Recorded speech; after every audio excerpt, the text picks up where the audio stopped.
Ang bilis mo sanang natapos, kaya lang nung tapos na mayroon man nakitang lubid. Naku, halos lahat pala. Ulit, pagplastering na unsa na. Ibang klase ang kanilang pamamaraan dito. Oh.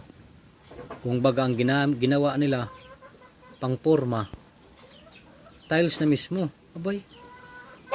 Ano to, diretsuhan na to kay sa kabila. Bricks man, may bricks pala sa ilalim. Tapos tiles sa ibabaw. Okay rin.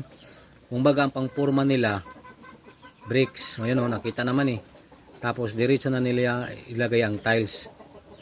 Para diretsuhan na. Abay, dublin trabaho niyan pag nahulog yan, di ba?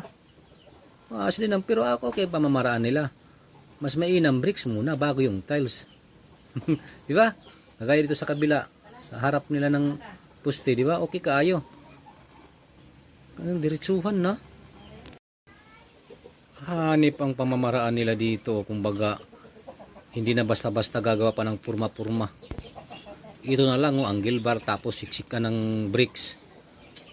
Na. Aba, okay kaayo para sa slab sa kanila lalagyan nila ng screen dyan. Tapos bakal na sa kabubuhusan. Aba, okay rin ang pamamaraan nila dito. Walastik ang galawan ito ng dalawa na to. Plastering sila sa ulo. Kay siguro ang kontrata nila dito isang araw lang, kailangan matapos agad. O di ba? Kaysa lupit para-paraan lang. Yung tagahatid ng halo, diretso shoot dun taga. Mahirap talaga guys mag-plastering, lalong-lalo na sa mga overhead isang kamali lang, balik sa umpisa. Ay, nadiinan kasi niya ng husto yung ano niya gamit yung bara. Yung tropa mong nagpakitang gilas agad, sinabihan ka na siya na daw tatapos magpile lang CHB. Unya, pagtingin mo, naku po. Mali. Maling-mali ang diskarte, paulit mo. Mabuti na lang sinik ng may-ari kasi wala siyang nakikitang mga dawil na bakal.